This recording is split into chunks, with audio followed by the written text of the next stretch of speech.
I'll tell you what, it's good to be home. Me and my brother/editor Jacob have been traveling for the last week to all sorts of events, including an event for the game we're talking about today, Assassin's Creed Shadows. Now, Ubisoft very generously offered to sponsor this video, and as a result of that, give us the chance to see the game early in Los Angeles at a big event they were throwing. But as always, me and my team put in black and white text in the contract that we are allowed to say whatever we want. If we don't like something about the game, we can say that. If we love something about that, of course, we'll say that. But this entire video represents my true, honest, upfront thoughts, and that is something that is backed up in the contract. I am contractually obligated to be honest about my feelings, which is kind of cool. So shout out to Ubisoft for sponsoring this video, but I want you guys to know that everything I'm saying and discussing here is coming from the heart. As I mentioned, we traveled to Los Angeles on a nice 2-hour flight over the Rocky Mountains. Once we arrived, we got to meet some amazing creators like Joe Raptor, Andy Reloads, and even JV. By the way, JV is like 15 feet tall. I don't know why I didn't know that before. I guess he doesn't do a lot of face cam stuff, but yeah, dude's really tall. I felt so short next to him. It was like, just look, give it a giant. It's crazy. And Joe Raptor, of course, is great. Andy's always a bro. We had a really good time. And that's one of my favorite things about events like this. In addition, of course, to seeing upcoming games, is to be able to meet some of these cool creators that you watch and talk to on the daily, but now you actually get to see them in person, and it's just super cool. It's super cool. On the day of the event, we all met outside the hotel that we were staying at and walked to the nearby theater where this event was being held. It was actually the same theater that they were hosting Ubisoft Forward in a few days later. And this thing was decorated, let me tell you. They had banners galore, all sorts of delicate uplighting, snacks, and even Diet Coke. And seriously, the snacks were pretty good. I ate a lot of them, so there's that. They also had a cool blacksmithing station, which, fun little fact about this, turns out these guys that are making the kunai, is what they were making live in front of us. They also made like all the swords that decorated the rest of the venue, apparently, and they are one of the like go-to sword makers in Los Angeles for movies and set design stuff. So if you've watched something like Game of Thrones or other movies or TV shows where there's swords involved, like The Witcher, chances are these guys have worked on some aspect of the smithing for those shows, which is just kind of cool. But that's one of the cool things about Los Angeles. It's like you go to an event like this and all these people are interconnected and the industries all tied together. It was super, super cool. And so we saw a live demonstration of making that kunai. We got a little coin to take home with us, which was kind of cool. We all socialized, looked at the collector's edition, which they actually had a prototype of there in a glass case. And I will just say, this thing is crazy. I actually have the collector's edition of Assassin's Creed Valhalla right there behind me. It's just behind my massive head. And this one for AC Shadows is like 2 or 3 times as big. Like, it's ridiculous. It's gonna need its own shelf, probably. But then we went into a private demo space. We weren't allowed to film this part, but basically it was an extended look at the game behind the scenes and behind closed doors, where we weren't allowed to film, weren't allowed to take pictures, but it was hosted by one of the game directors, and then one of the quest designers was actually playing the game off just to the right behind a table.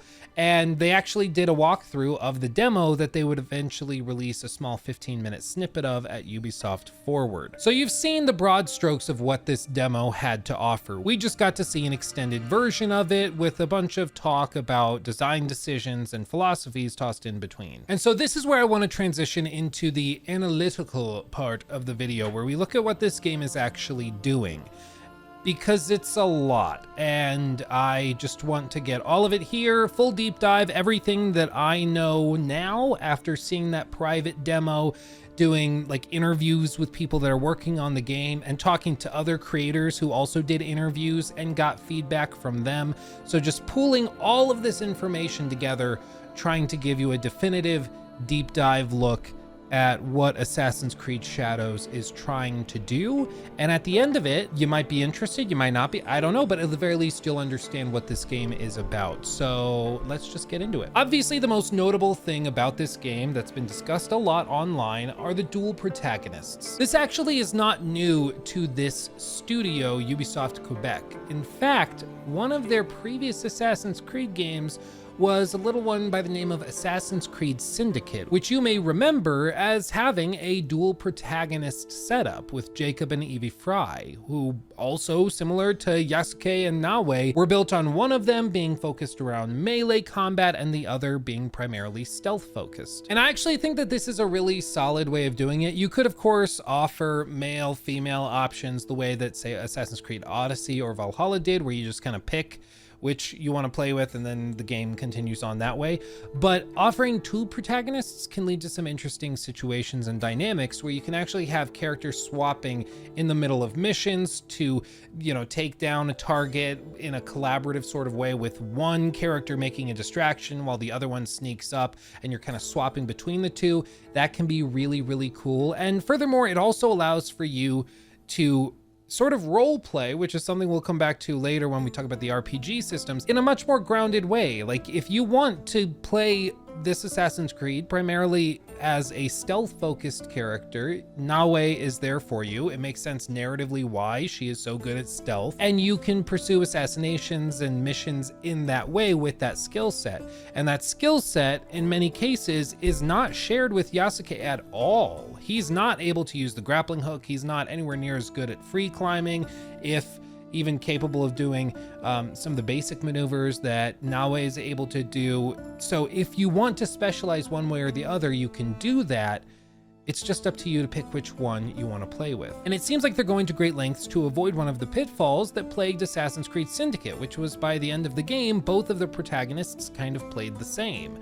Sure, Evie technically was better at stealth and Jacob was technically better at melee combat, but after all of the upgrades were applied, the lines were much more blurred. But this time around, it seems like they're really trying to make each of the playable characters hyper specialized into their particular niche. And even after you've leveled up the character a ton, you will not be able to, for example, make Yasuke a stealth-focused character or Naoe a melee-focused character. They may be somewhat capable in each of those facets by themselves, but it will never be what they are built for. Like, it will never be what they are best at. And speaking of each of these, let's break this down. In our demo, they spent the first half or so going through the melee systems and everything that was built up there. They've done a lot of reworking of animations, trying to make the hitboxes more accurate, and they have also apparently built out the library of finisher animations in a way where you get to see many more gruesome finishers than you would have seen in games previously from this particular team. And this is something you no doubt saw with Yasuke basically playing baseball with a bunch of NPCs' heads as he worked his way to his objective. And in all the footage I've seen, I haven't really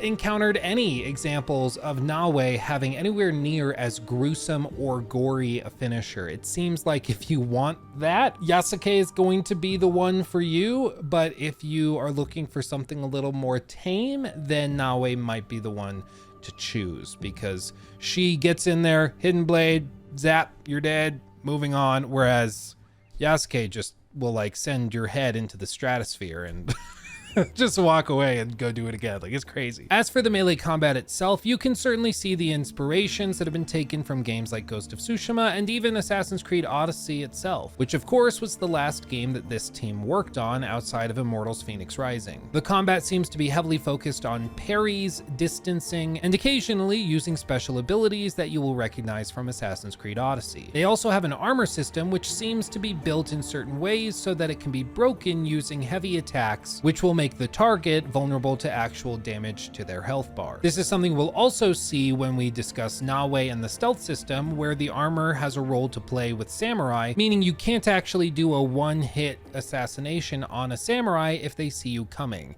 So there's no sprinting up and doing a one-tap kill anymore. Instead, you have to strike stealthily if you want the chance to actually take them out. One of the other things that I really liked in the demo was just how many things were destructible in the environment, and this was something you specifically saw during the melee combat section, where Yasuke is swinging his club and breaking stuff all over, and you see fruit squishing under his feet and little flowers drifting in the wind around him. It's really, really cool. This is something that the game directors have also talked about when it comes to major upgrades they've made to the engine, and it seems pretty readily apparent that instead of really cranking the graphical settings here, they've instead prioritized interactability and dynamics. They want the world and levels to feel much more delicate and like you're actually navigating a real space, as opposed to what it's been like in years prior, where it's basically just a big video game level that you're walking through, and as long as you don't look too closely, it's immersive, but the second you start poking and prodding, everything just comes off super stiff. Here, it seems they've taken a lot of steps and exerted a lot of effort to make sure that there's always going to be crates and jars and fruit baskets and things around for you to break and interact with. Furthermore, crowd density is also greatly increased over previous games, and there is a huge focus on cities and castles this time around. This was one of my biggest frustrations from Assassin's Creed Valhalla, which was that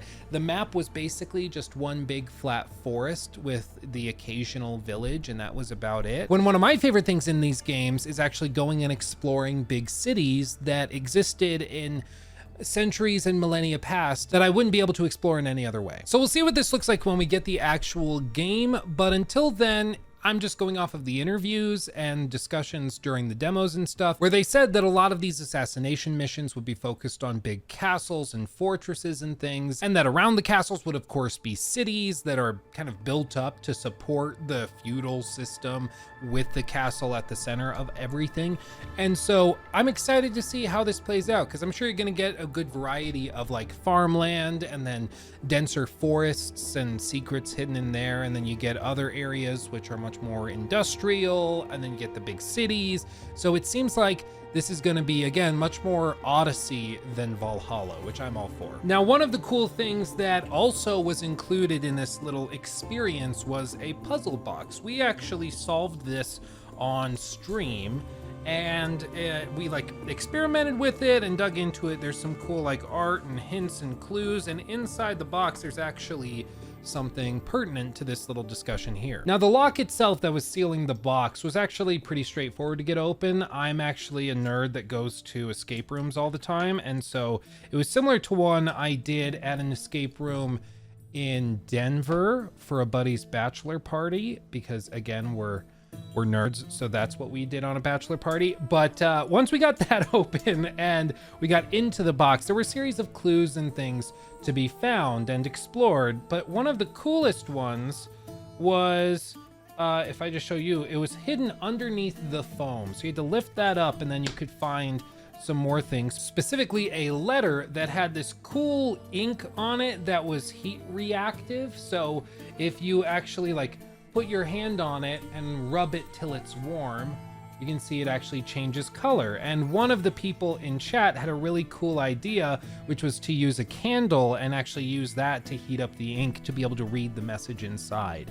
And when we did that, it actually worked, and we were able to decode the message and everything like that. It was super cool. But this is what I wanted to show you, because this is the actual map, and this map is pretty, I mean, worn, weathered, dare I say. There's a lot on it. Maybe if I flip it around so it's easier to read from your side. But here you can see a pretty vast map presented, and there's all sorts of little bitty cities outlined in here, discussions of different bridges, Isuchi Castle, Mibuno, Yoshino, Takeda Castle, Ikuno Mine. There's a lot of points of interest on here, and it seems like this is going to be a fairly massive game with many large set pieces. So for anybody thinking that the game's just going to be like forests and flats and then castles, no, it seems like there's going to be a lot here. Also, shout out to Ubisoft for like the kind of cool idea for marketing. Like, this is so much cooler, frankly, than what some other groups have done, where they just like send you a trailer and they're like, there you go, have fun. please be excited for our game. In this case, they're like, no, we're gonna do like a big interactive thing where you're all gonna work together to solve riddles and puzzles and get the surprisingly robust steel lock open to get into the clues to begin with. It's super, super cool. And you know what? Now I can even repurpose this lock and use it for some of the D&D campaigns that I run and make my friends open locks with it so that they can also learn and grow or something. No joke, I'm gonna use this in a D&D campaign I'm running. That's what that big 3D printed house is behind me. That's for a D&D campaign. You can't see, but above this shelf, there's a ton of little models and stuff I've 3D printed for D&D, because again, I'm a nerd. So this is great. And I mean, just how fun is that? It's unique and clever and not boring. Like, why can't more companies do stuff like this? It's cool. But now let's transition over to discussing Naoe. Just like in the gameplay demo that was revealed at Ubisoft Forward, we saw her take on this mission initially at nighttime during a rainstorm. She has the classic eagle vision, can also go prone in tall grass, which is a brand new thing for the mainline entries in this franchise. That's tremendous. And you also saw the benefits of the dynamic lighting system here. There's guards that are standing next to lights or little torches, and you can use throwables to extinguish those lights to create new shadows so that you can take them out stealthily without being seen. And I encourage you to go back through this gameplay footage and look for just how many little bitty lights are scattered around these maps, and how if you take out some of them in strategic ways, it can open up new paths for you to explore the castle and eventually get to the target. There's a lot here. Just because in the gameplay demo they showed you one route somebody took, that doesn't mean it's the only route that could be taken. One of the guys that was doing interviews said that sometimes there are over a dozen different pathways that you could take to an objective. They really wanted to make sure players could go in there and find their own ways of doing things, and I think that that's precisely what you would want in a game where you're assassinating targets. Naoe also has a bunch of tools at her disposal that Yasuke does not have. As I mentioned earlier, she has this sort of grappling hook she can use to swing across surfaces or to jump up and grab onto ledges that wouldn't otherwise be reachable. She's also physically much smaller, which means that she's able to fit into spaces that other characters wouldn't be able to, and she can even jump up and hang from things that, once again, Yasuke would not be able to do. According to one of the game's designers that we spoke to, they've also put a lot of effort into how NPCs and enemies hear different things in the environment. What this means is that their goal is that during thunderstorms, for example, the wind's blowing, the rain's falling, there's thunder and lightning crackling everywhere.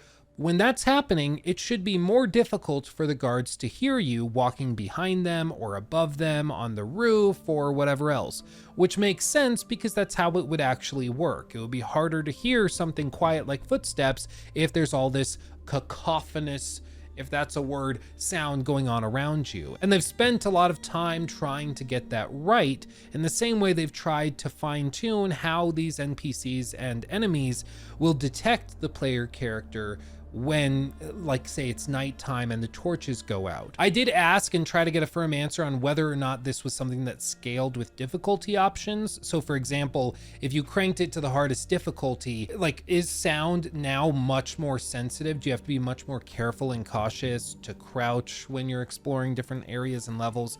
And he said that they couldn't talk about difficulty options right now, which, fair enough, we're like 5-6 months out, they're probably still fine-tuning that stuff. But my hope would be if you crank the difficulty options, the AI just gets more and more intelligent and realistic. And there's been really cool stuff they've done before with AI in these Assassin's Creed games that nobody ever really gives them a lot of credit for. For example, one of my favorite little things that I never heard discussed or like openly talked about, but it was when I was playing, I believe, Assassin's Creed Origins initially. I saw it, and then I saw it again in Odyssey. And it was that you would take out a bunch of targets in castles or fortresses, and then if you just climbed up to a high surface, a tall surface, and you just watched, eventually an NPC or enemy would find the dead body on one of the ramparts of the castle, be kind of startled, they'd get alerted, look around for you, and when they didn't find you, they would then return to the body, pick it up, and they would take it outside of the castle to an area where they collected bodies to be buried, And they would go through the entire castle collecting all the bodies and drop them off in that spot. And then they would continue on with their daily routine. They would all have a place to go and sleep, and they'd have sleep schedules associated with when they worked and when they needed to go do other things. It was super, super cool. I don't know if they're going to the same lengths this time with, you know, NPC schedules and in-depth AI systems like that. If they are, I imagine we'll hear them talk about it closer to launch, but we know they've done it before, so my hope is we see that return here. And hearing that they've tried to improve other aspects of the AI makes me excited that maybe that stuff is going to return here. So fingers crossed. But setting that aside for now, we see Naoe go into a little pond near our assassination target, Lord Hayashi, and she goes into the water and actually pauses for a brief moment. And when she does, she uses a little tube to be able to breathe while hanging out underwater. I fully expect that this is going to be something in a main story mission where like you're tailing a target and they're like rowing on a rowboat or something, and you're just like crawling under the surface of the water, pausing to breathe, and then you keep going. I will bet a margarita. No, that's too precious. I will bet, what will I bet? This fidget spinner. I will bet this fidget spinner that we see that when the game comes out, because it makes too much sense not to see. Yes, I have a fidget spinner. Maybe not for long. Maybe, who knows? We'll see. But anyway, after this, she pops out of the water, assassinates the target. Everybody celebrates. Hurrah, hooray. We see a little bit of melee combat from her using her weapon that I can't pronounce. And you also see her chopping down bamboo trees in the environment around her while she swings it above her head, which was just a really cool touch. One thing that stood out to me was that the bamboo stalks, shafts, whatever they are, they like despawned or whatever very, very quickly, like distractingly quickly. It probably isn't something you notice when you're actually playing the game, but to me, I was like, oh, this could be cool, where like the timbers fall after you cut them down with that weapon. Maybe that creates more difficult terrain. Maybe that is something you have to work around, but no, it just despawns almost instantly. I get it. I get why. Don't get me wrong, like I understand it, but I was kind of hoping that maybe NPCs would trip over it or something, but no, it just despawns. But one thing I do hope you can do with this is, like, you know, in Breath of the Wild or Tears of the Kingdom, the tall grass is there and you can like slice and chop it and just cut like your own path, almost like with a machete through a forest. I kind of hope that you can use this thing to clear out like tall grasses and stuff out in big fields. Like, I could just do that for hours because it's just satisfying. You know, it's like lawnmower simulator within an Assassin's Creed game. I think that would be great. I should have asked them that. I didn't, but I should. Maybe I'll email them. Is that a worthy email? Like, please stop using our official emails for stupid questions, Luke.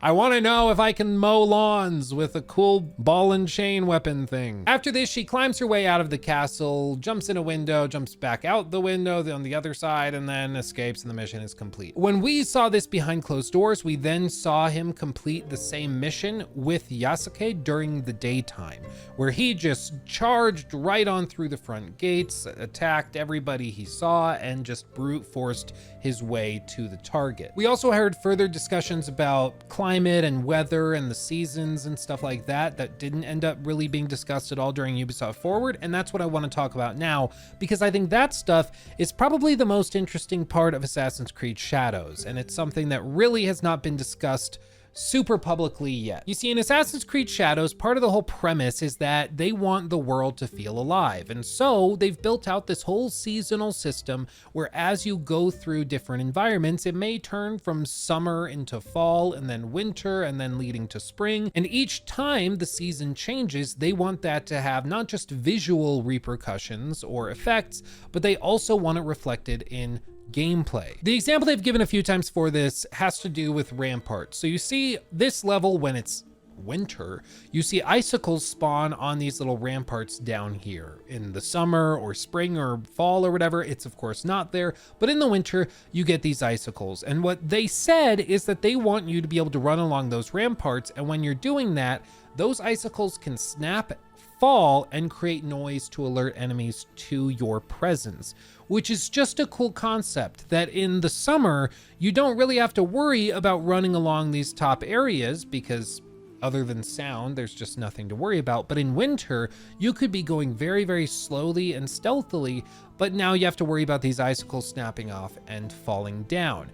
I wanted to know if like you could walk and maybe intentionally break the icicles and those fall down and like kill NPCs or targets underneath you. So like imagine your assassination target is standing just like outside of a rampart or behind a big gate that's locked and protected by all these guards and stuff, and it's wintertime, and so you just go up above him onto like one of these ramparts or something, maybe he's standing down here, and you just kind of jump up and down on this, and then it snaps the icicles off, it falls and impales him, and you kill the target that way. That could be super, super cool. I would love to know about that, but nobody was able to answer my question as to whether that's possible. But if it is, that would be sick. One of the other examples is that pond from earlier. You remember how she went under the surface of the water, used a little tube to breathe, and it was very Metal Gear Solid-esque? Well, of course, in the winter, that pond is frozen. So you just can't do that. So if you think you've figured out like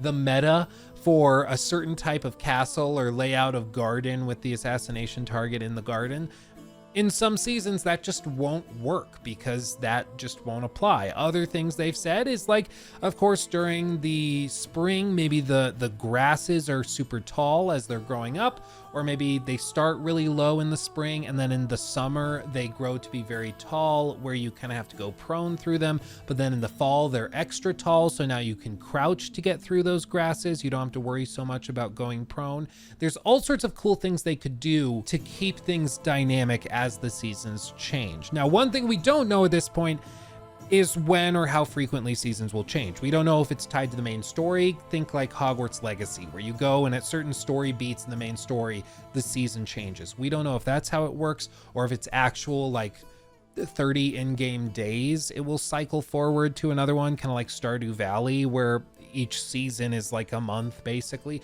Maybe they do it that way. We're not really sure, and they didn't really want to talk about it, so I don't know the answer. But the point is, these ideas and systems have a lot of potential. This could be really, really cool. And the idea that you could have a castle that you think you've got figured out, but then you go through it again at a different time or after however many hours of gameplay, and it's effectively very different. You have to approach it very differently.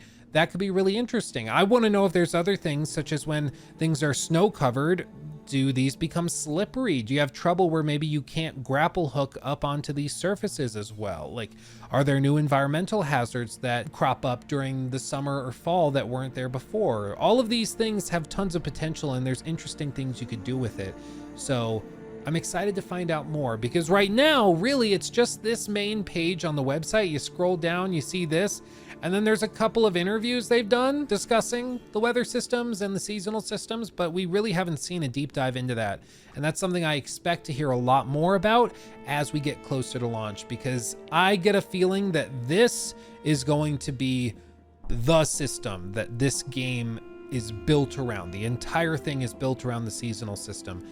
And as of right now, it's been kind of set to the side, and they're going to talk about it more later. But right now they're just kind of establishing what the game is in broad strokes, and then they'll get back to that once they have a little bit more time to deep dive it. But I think this has a lot of potential to be really, really cool. And it's something new and different, which one of the frustrations people have with big franchises like Assassin's Creed is that sometimes it feels like they're just doing copy and paste, copy and paste, copy and paste, and they're just doing the same thing over and over again. At least this is like different and unique and could actually lead to some really interesting and dynamic encounters and missions. So I'm watching this with a very interested eye. But to quickly run through some other things, the parkour system also seems to have been pretty significantly overhauled with all new animations for vaulting, spinning, jumping, rolling, things like that. When we were in Los Angeles and I filmed my initial like impressions video, I tried to demonstrate this, and basically it's just, instead of like in Assassin's Creed Valhalla,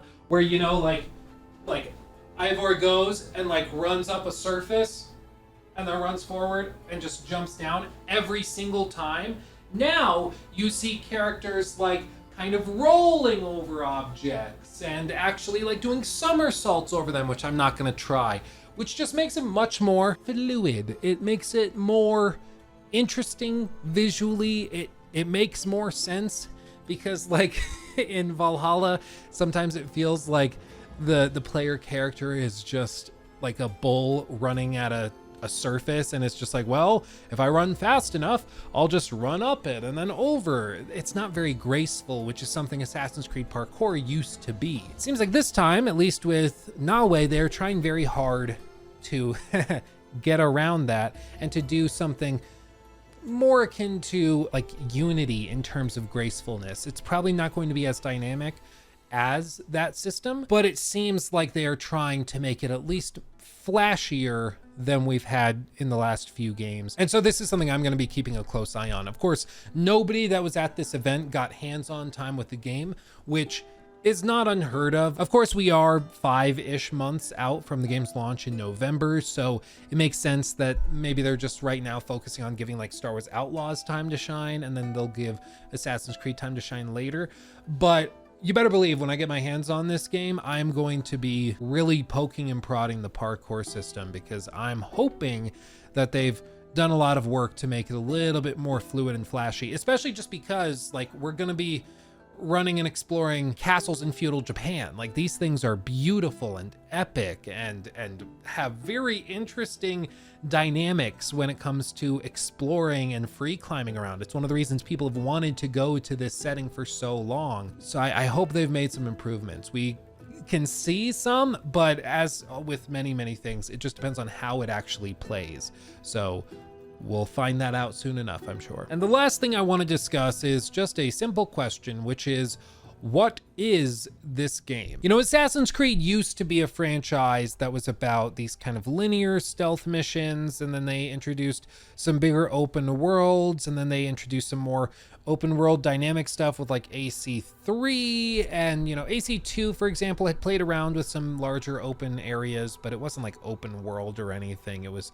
open level, and then you could travel back to the villa and stuff, but like it wasn't to that point yet. And over the years, it's shifted and changed form many times. Most notably in like 2017 with Assassin's Creed Origins, it really pivoted off of what they've been doing with Syndicate and Unity and those games, and they shifted more towards an open world adventure game with some like RPG mechanics inside. And people have been wondering, like, now that that trilogy's over, now that we've had Origins, Odyssey, and Valhalla, is this going to be a quadrilogy? Is this just following in the same line as those, or are they trying to do something really different here? And I think if those games were all like open world adventure RPGs in a way, like with some action RPG systems, I'd probably just call them action adventure games. I get the feeling this is going to be that as well. I don't think they're pivoting that much off of the premise of like Assassin's Creed Odyssey. And as I've said a few times, I think this game is going to be much more Odyssey than it is Valhalla, which for me, I greatly prefer. So I'm all in for that. And if you look at Assassin's Creed Odyssey, that was a game which was vast. There was so much content. Most people's like primary complaint about the game was that there was too much content and that they needed like it trimmed down a little bit because it was just so overwhelming. There was so much in that game. And it seems like they're going to be doing similar things this time around. And while we haven't really seen any role-playing systems, and we haven't really seen any deep dives into character customization, or whether this is a gear-based system, or if it's skill-based, or point buy, whatever they may end up doing, we don't know at this point. But in broad strokes, it really does appear to be probably an Assassin's Creed Odyssey-like open world adventure game. But to wrap all of this up, I am pretty pleased with what I've seen. I'm not looking to Assassin's Creed to be like the most historically grounded franchise. I mean, it's like literally always had magic and like Isu stuff with like magical apples and stuff. Like it's never been that grounded. The last game from this team in the Assassin's Creed franchise was Assassin's Creed Odyssey, where you literally fought like minotaurs and Medusa and all sorts of crazy mythical beasts. So I'm not looking to get historical accuracy out of the franchise. What I'm looking to get is the opportunity to explore historical settings that in some cases and often no longer exist and to get to explore that world with a pretty solid combat system, a rewarding feedback and gameplay loop, and hopefully a lot of fun stories to experience along the way. I've made my feelings on Valhalla, for example, known in the past with a 3-hour critique I did of that game, but Odyssey is one, which is the last game from these guys, that I think gets a bad rep. I think people don't give that game enough credit. I mean, it was nominated for Game of the Year against Red Dead Redemption 2 and God of War 2018. And in my view, it was nominated for good reason. While it wasn't for everybody, it was a very impressive action adventure game. And in that capacity, it was very, very successful and impressive. And I'm hopeful that they can achieve similar things this time around. It's the same group of people working on it, and they are very excited to be doing this setting and to be putting this together. I mean, I heard from 3 different devs while I was at this event that this was, and I quote, their dream game. This is the game that they have always wanted to make. This is the game in the Assassin's Creed franchise they had on their bucket list for 20 years, and they just weren't greenlit to do it, and now they're being allowed to do it, and they are going all out. And while we've seen just like a little taste of it right now, I'm sure over the course of the next few months, we're going to find out a lot more, and I will be covering it in excruciating detail. You best be sure about it. But I think that's going to do it for now until we get more information about the game. Again, thank you to Ubisoft for sponsoring the video, flying me out to see the event and meet these amazing people, and also for like the cool puzzle box and all of these cool things that they have done to help promote this game. As I said at the top, I'm allowed to say whatever I want in this video, so Liberty Gibbet. There we go. But no, seriously, I appreciate them sponsoring this video and allowing me to experience all of this, and hopefully in the coming months, we will see even more and we will get more details that we can delve into. If you want to check out everything that we've discussed in this video or delve deeper into the game itself, I will have links to Ubisoft's website in the description box and pinned comment, where you can check out the game, the different editions and versions that are available, and all of that nitty-gritty goodness. And as always, if you liked the video, make sure to hit the like button and subscribe for more videos, because there will be more. You don't even know. There's gonna be a lot. But with all that said, thank you for watching. I love you all dearly, and I'll see you in the next video. Hugs and kisses. Bye-bye.